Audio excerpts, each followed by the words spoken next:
j'ai toujours normalisé la parentalité Sola. Enfin, vraiment, depuis, ça fait 10 ans que je parle avec mes copines d'avoir un enfant, que je me sens prête à accueillir un enfant dans ma vie. Et déjà, il y a 10 ans, même plus, il y a 12 13 ans, on avait déjà ces conversations avec certaines copines oui, bah, Ok. on pourrait très bien faire un enfant seul. Enfin, voilà. Vous venez d'écouter un extrait de Maman Solo par choix, le podcast qui s'adresse aux femmes qui ont choisi de faire un bébé toutes seules, souvent par le biais de la PMA. Merci de liker, de partager afin de soutenir le podcast. Je suis Émilie Aveline, moi-même maman solo après un parcours en Espagne. J'ai été infirmière, praticienne en hypnose et aujourd'hui je vous accompagne dans vos réflexions, vos doutes, vos choix, vos peurs dans cette nouvelle perspective de vie. Dans cet épisode, je reçois Charlène, 35 ans, qui est maman d'un petit Abel de 8 mois après 2 IAD au Danemark. Elle se définit comme maman sola, un terme qui est utilisé par une journaliste, autrice du livre Maternité rebelle que je vous recommande. Après avoir habité à Lille, elle décide de traverser la France pour se rapprocher de sa famille à Montpellier.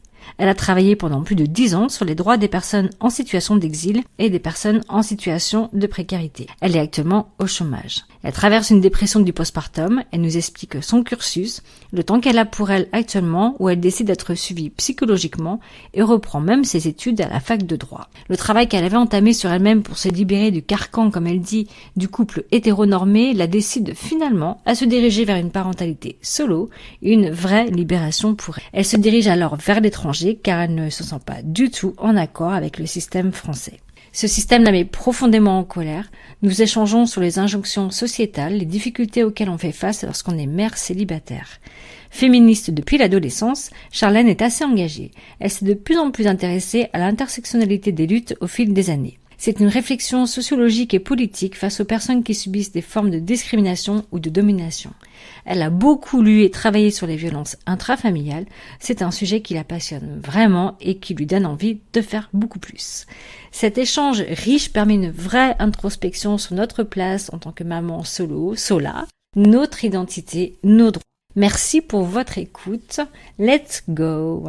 Bonjour Charlène, merci d'être avec moi aujourd'hui. On va faire ta connaissance. Peux-tu nous dire déjà qui tu es, d'où tu viens, quel âge tu as, qu'est-ce que tu fais dans la vie? Salut Émilie, merci beaucoup de m'avoir invitée aujourd'hui. Du coup, je suis Charlène, j'ai 35 ans, je suis la maman d'un petit garçon de 8 mois. J'habite à Montpellier et pour l'instant, je ne travaille pas. J'ai repris des cours à la fac. Voilà. Ok, des cours de quoi? De droit. J'ai un De master de droit, droit? mais du Ok, coup, j'ai envie d'approfondir un peu certains sujets. d'accord, ok. Et tu sais vers quelle direction tu veux aller après le master? J'aimerais bien. Alors, je prends des cours en auditrice libre, parce que vu que j'ai déjà un master, je refais pas un diplôme exprès. C'est un peu pour me mettre à jour et j'aimerais bien, comme je suis arrivée à Montpellier il y a peu de temps, du coup, j'aimerais bien travailler en collectivité ou, enfin voilà, toujours un peu dans le secteur de la solidarité, parce que j'ai travaillé pendant 10 ans dans la solidarité internationale et nationale, et du coup, voilà, j'aimerais bien continuer, mais d'une autre manière, éventuellement, voilà, avec les collectivités, faire avancer certains Ok. projets. Et plus au niveau local et non plus en international, j'imagine. C'est ça, c'est ça. Ok, waouh, passionnant. Donc là, tu profites un petit peu de ce temps de maternité pour pouvoir affiner tes connaissances et reprendre tes études et pour pouvoir ensuite aller vers ce projet. C'est ça. Je profite là d'avoir trouvé un super mode de garde pour mon fils. C'est-à-dire? Il est dans une crèche qui porte un projet intergénérationnel. Donc en fait, c'est une crèche qui est dans une résidence senior avec des logements étudiants aussi dans la résidence. Et du coup, Ah, c'est voilà, super. c'est un super projet. Donc j'ai eu une chance inouïe en ayant une place pour lui dans cet Parce que c'est établissement. Et compliqué du d'avoir ces places-là? bah c'est une non, mais c'est une toute petite crèche en fait. Il y a 13 enfants au max.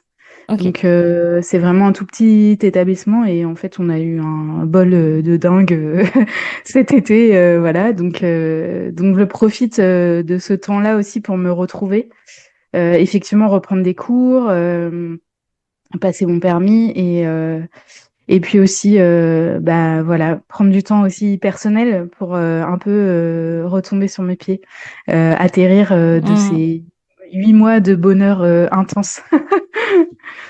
Oui, on va y revenir. Ouais, ouais, ouais, tout à fait. Ok. Alors, peux-tu nous dire au tout départ comment était composée ta famille quand tu étais petite? Du coup, j'avais mon papa et ma maman et j'ai un frère et une sœur qui sont plus jeunes que moi. Ok. Voilà, Donc toi, tu es l'aîné de la famille. c'est ça. Et ils sont où actuellement ta famille? Mes parents sont à Montpellier, donc on est Ok. avec eux. Et mon frère vit en Gironde et ma sœur à Paris. Écoute, toi, tu t'es rapproché de tes parents, tu habitais où auparavant? Ou tu es toujours resté sur Euh, Montpellier? non, non, j'habitais à Lille avant. Et du À coup, j'ai Lille, ah déménagé oui. ouais, ouais, j'ai déménagé à Montpellier pour me rapprocher de mes parents. C'était déjà un projet que j'avais avant la grossesse, mais du coup, bah, avec la grossesse et l'accouchement, comme c'est ma maman qui m'a accompagnée, du coup, je suis venue Hmm. m'installer à Montpellier quelques mois, et puis finalement, j'ai acté le fait que c'était mieux qu'on reste, tant pour bah, la vie familiale, et puis aussi pour mon fils, parce que bah, il voit ses grands-parents tous les jours pour l'instant, et du coup, j'avais pas forcément envie de l'arracher à ce cadre un peu génial. Et comme on s'entend très bien, voilà, il n'y avait pas de raison de partir. Et Ok. du coup, voilà, je suis là. Et puis, bah, ma sœur, oui, elle est retournée à Paris récemment. Et puis avec mon frère, on essaye quand même de se voir parce qu'il a une petite fille. Et du coup, voilà, c'est l'occasion de pouvoir faire en sorte que les enfants se voient et puis nous des liens, créer des souvenirs ensemble, quoi. Elle a quel âge, sa petite fille? Elle a 15 mois. Ah oui, donc ils vont être Oui. proches tous les deux. Mm, Ok, au niveau des âges. Ouais, chouette. Ah ouais, quand on peut créer ça, ouais, quand on peut se donner l'énergie, c'est cool. Ok, super. Et tes relations amoureuses, comment ça se déroulait? Alors, comment comment décrire ça?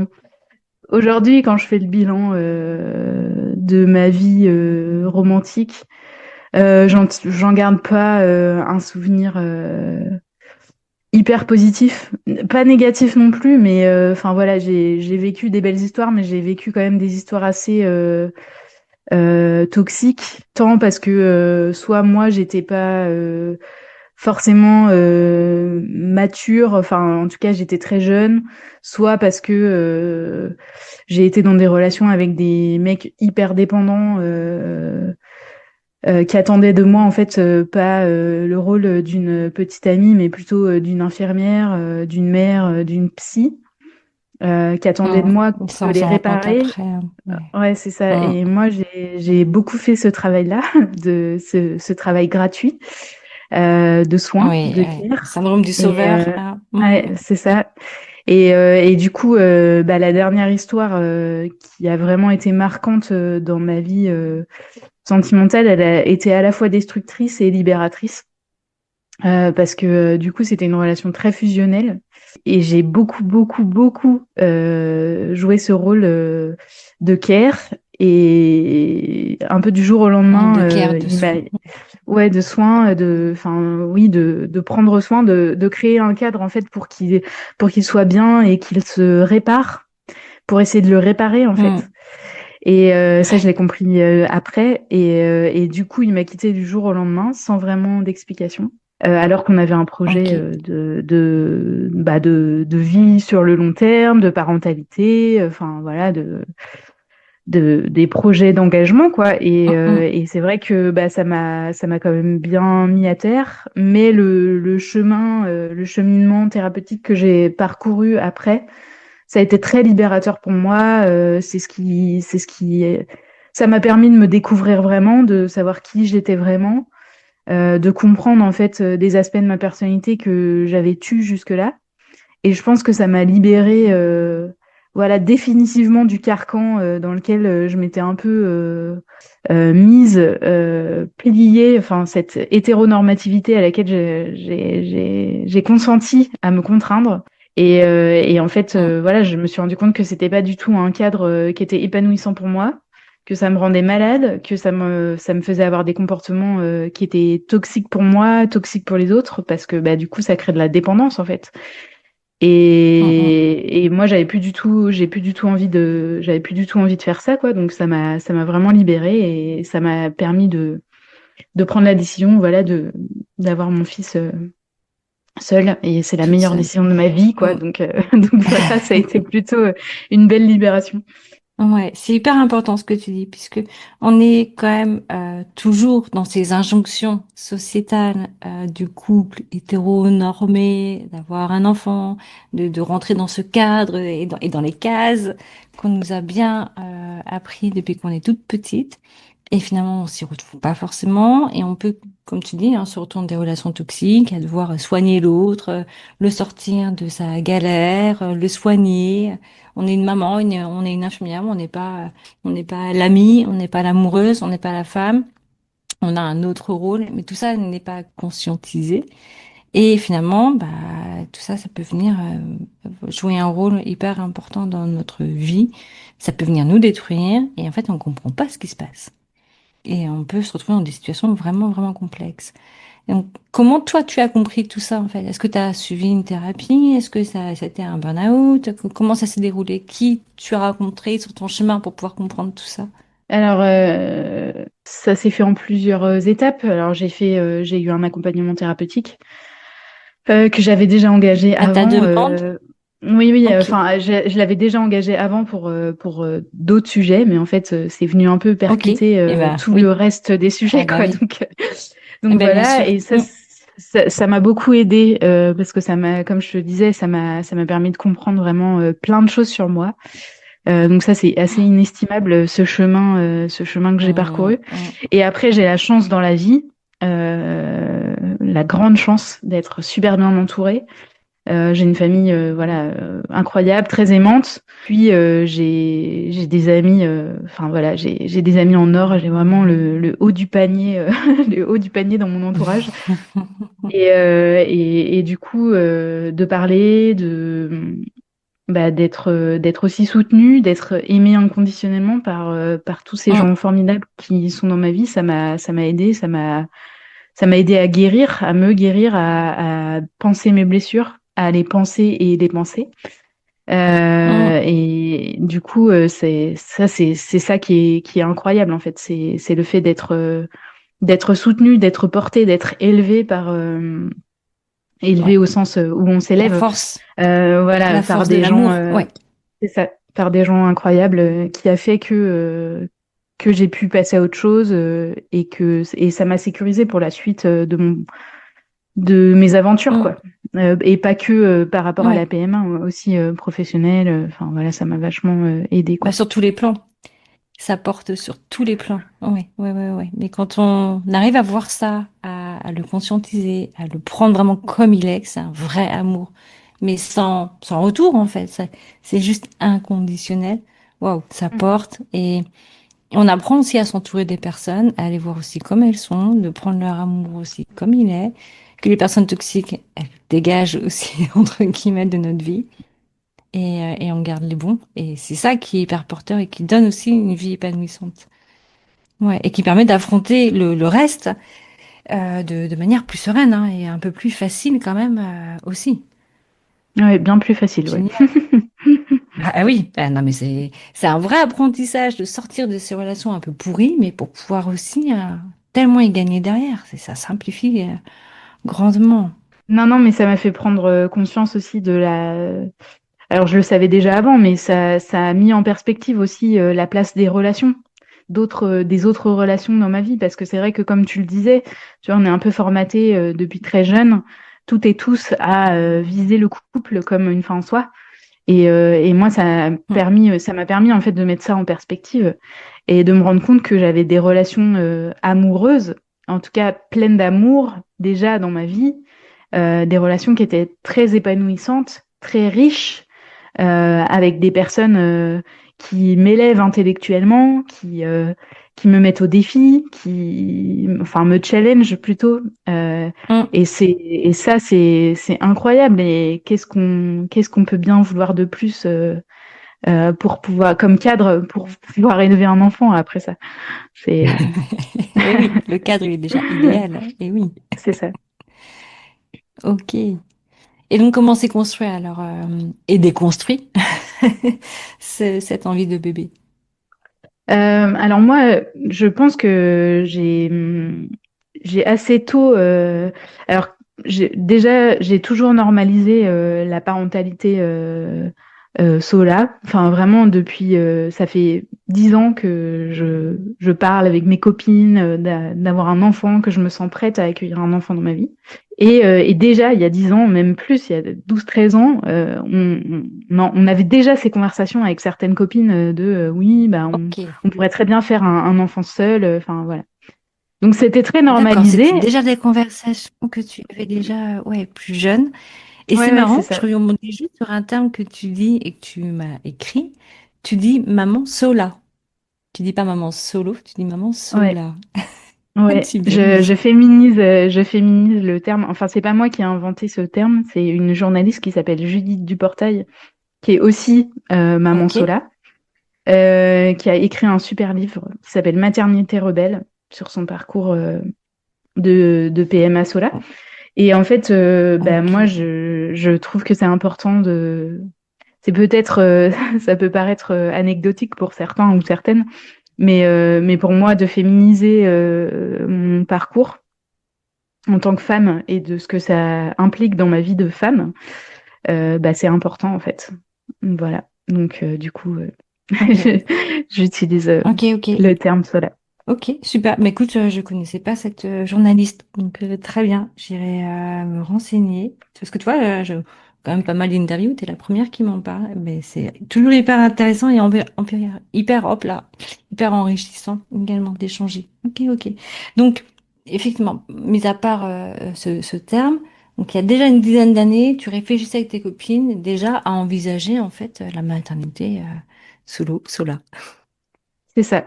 Ben, on en parlait et c'était quelque chose de très normalisé parce que ça paraissait pas fou et en même temps parce qu'il y a le poids des conventions, c'était aussi si jamais on trouve pas. Enfin, en fait, il y avait un peu des deux. À la fois, on se disait ça pourrait être une Hmm, expérience géniale à vivre ensemble et en même temps, il y avait toujours ce spectre de l'amour romantique hétéro qui planait sur nous, quoi. imaginer, rêver. Ouais. Moi, voilà, comme on se l'est dit précédemment, j'ai consenti de bonne grâce à essayer de rentrer dans le cadre. Et bon, il s'avère que c'est un cadre qui est un peu trop étriqué pour moi. Et du coup, voilà, j'ai commencé à cheminer. Bah, je pense que ce sujet-là, il ne m'a jamais quitté parce que j'en ai toujours un peu parlé autour de moi parce que quand j'ai annoncé mon entrée en parcours, bah, autour de moi, les gens étaient, voilà, Pas ils ont pas dit surpris. ah bon, enfin voilà, ils n'ont pas été Mm, mm. surpris ou étonnés ou enfin ils n'ont pas réagi particulièrement parce que ça fait des années que j'en parle. Ça Donc coulait il de a toujours source. été, oui c'est ça, et puis il a toujours Mm, été mm. en filigrane et je pense que c'est aussi Oui. lié à ma personnalité. Enfin ça coulait de source parce que c'est un peu, ça Mhm. correspond un peu à qui je suis. Et du coup, bah, c'est vrai que la séparation dont j'ai parlé, ça a rebattu les cartes forcément. Mm, Et mm. j'ai essayé avant enfin j'ai passé un grand concours pour entrer à l'École nationale de la magistrature.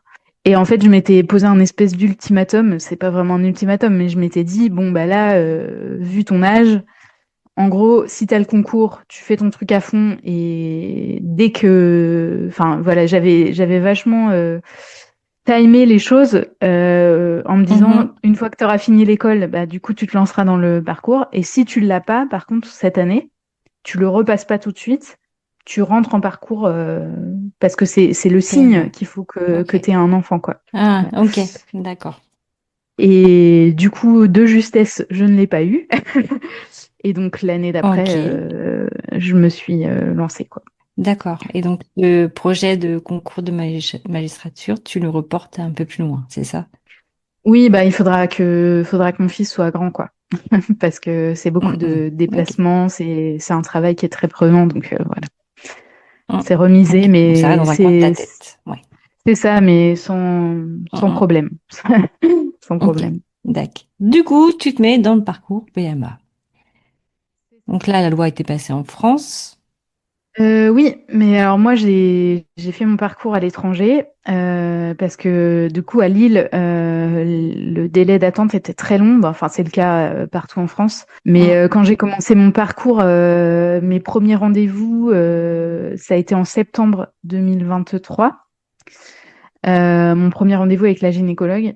Et du coup, bon, moi, je m'étais déjà renseignée un peu sur les délais, comment ça se passait, tu vois, les démarches, l'entretien psy, etc. Enfin, Mm, toutes mm, mm, mm. ces choses qui n'existent pas à l'étranger. Et du coup, je m'étais aussi renseignée à l'étranger et j'en ai un peu échangé avec la gynécologue qui me suivait pour le parcours. Et bon, elle, voilà, elle m'a un peu donné les statistiques. On était de l'ordre de plus de 1000 femmes à la fin de l'année 2023, plus de 1000 femmes seules en attente d'un don et 20 donneurs, quoi. Donc, Bon. le ratio, Ouais. Ouais, il est pas ouais. fou, quoi. Bah, bah non, bah non.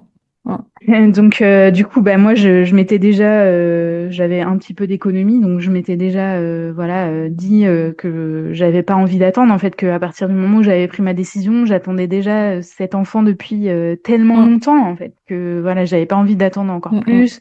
J'avais pas envie de passer aussi devant un psy ou une psy. Aussi parce que j'ai rien contre contre les professionnels. Euh, du milieu de la santé mentale, mais c'est simplement que là, dans ce cadre-là, en gros, bien qu'ils s'en défendent, t'as un peu l'impression qu'en tant que femme seule, c'est un peu le test de passage pour voir si oui ou non Mm. t'es apte C'est le à jugement. avoir un enfant. Ouais. Oui, oui, oui. Tu Et passes par. Ouais, ouais. c'est ça, et il y a quand même une sélection hein, liée à cet Oui, entretien. Il se mais passe oui, quand oui, même. oui. C'est pas le cas des couples hétéros. Et du coup, moi, ça m'a un peu, voilà. En fait, j'aimais pas le process. Politiquement, ça me dérange qu'il y ait une discrimination Mm, entre mm. bah, les personnes en fonction de leur parcours. Ouais. Et du coup, j'avais pas forcément envie de passer par là. Donc voilà, j'ai assez vite tranché que j'allais faire mon parcours à l'étranger.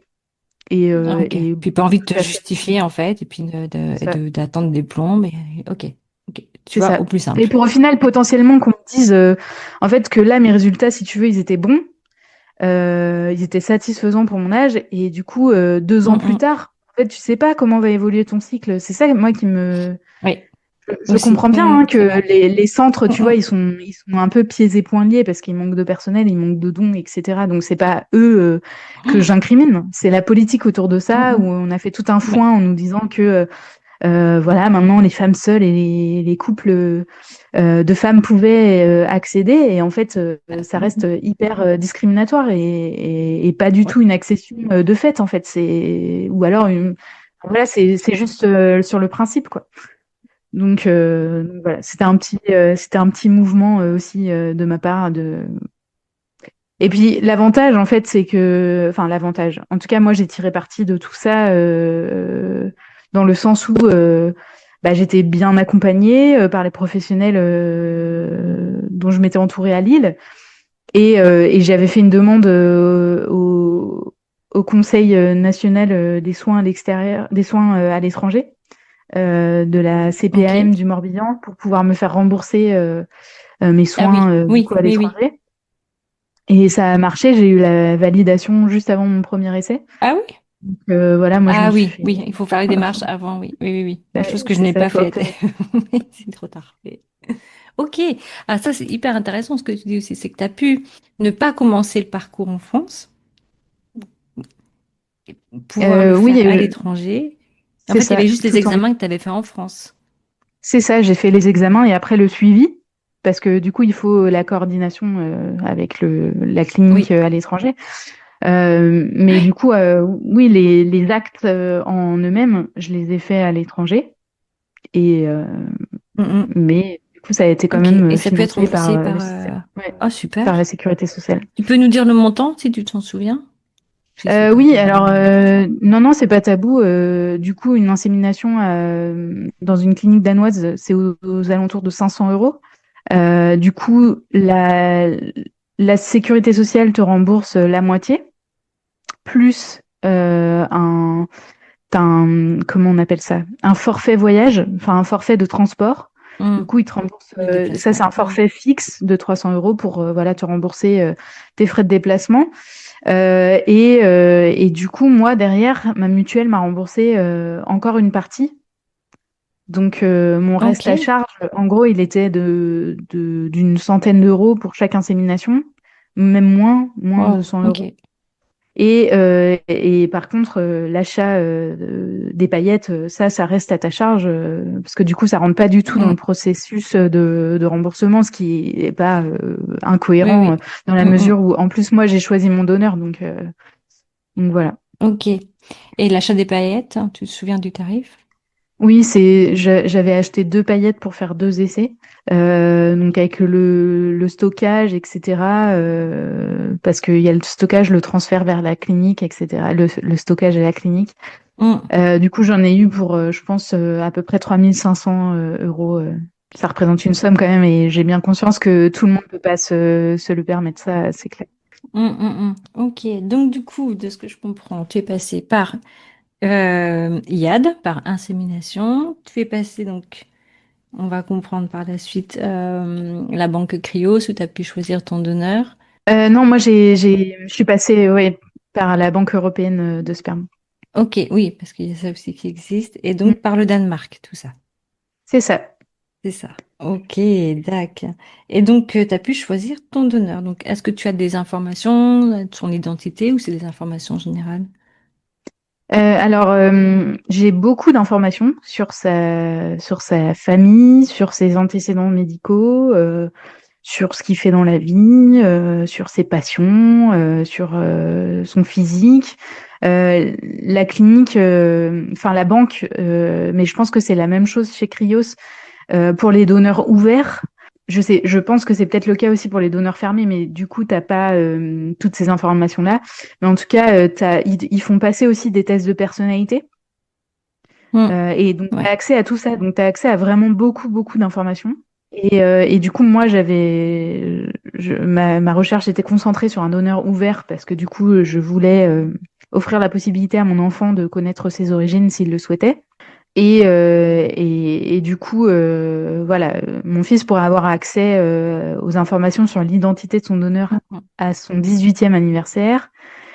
Et par l'intermédiaire de la clinique, ils peuvent aussi contacter le donneur pour une éventuelle rencontre, si jamais c'est un souhait Ok, des deux côtés. Voilà. ça marche. Et est-ce que c'est protégé aussi par le fait de passer chez un notaire, comme ça l'est en France ou Alors pas? moi, je suis passée par un notaire quand même, Ok. pour baliser un peu les choses et puis avoir des renseignements. Et Mhm. comme je m'étais quand même inscrite dans un sécos, parce que la gynécologue qui me suivait m'avait quand même conseillé de faire la double inscription, parce que de toute façon, on m'avait dit, enfin, le temps, dans 2 ans, ça se trouve, vous aurez envie d'avoir un deuxième enfant, et voilà, ce sera le bon timing. Et puis, on sait jamais le temps que ça va prendre, en fait, Ben le non, parcours. c'est ça. Donc, voilà, elle m'avait dit, faites-le quand même au cas où. Et donc, j'avais quand même fait mon document en prévision Chez un de tout notaire. ça. D'accord. Donc, tu as fait 2 inséminations, c'est ça, au Danemark? Ah, oui, j'ai fait 2 inséminations. Début 2024. Et la deuxième a fonctionné. Ok, waouh. Et Mm. là, tu t'étais préparée, est-ce que ça fonctionne tout de suite ou pas? Enfin, même si je savais que c'était normal, j'étais très déçue que la première n'ait pas fonctionné. Mm. Et bon, du coup, ça te fait stresser. Et puis, tu t'imagines, enfin, je pense que je suis pas la seule dans ce cas-là. Tu te dis, oh là là, mais ça va me prendre combien de temps? Tu penses C'est ça. Alors moi, pour l'instant, j'étais en cycle naturel. J'avais pas de, j'ai juste eu une piqûre d'eau vitrelle pour stabiliser la fenêtre avant l'insémination, mais sinon j'ai pas eu de stimulation. Ok. Donc j'avais pas aussi cette, enfin j'avais l'appréhension de me dire ah oui mais si je dois passer par la stimulation, ce que ça va faire sur mon corps, etc. Enfin tu commences à vite te poser 10 000 questions. Et oui. Et le mois suivant, j'ai pas pu y aller parce que du coup mon cycle tombait toujours un week-end. Donc pour faire les échographies et les prises de sang, c'est très compliqué. Et du coup, bah, en fait, le temps du week-end, mon follicule était déjà trop développé et il y avait un risque qu'il ovule avant que j'arrive au Danemark. Oui. Et donc, on a reporté le mois suivant et puis bah voilà, ça a fonctionné et j'étais super contente. Bah, j'étais super contente. Voilà. En plus, j'étais chez mes parents quand j'ai appris que j'étais enceinte, donc c'était super de pouvoir partager ça avec eux.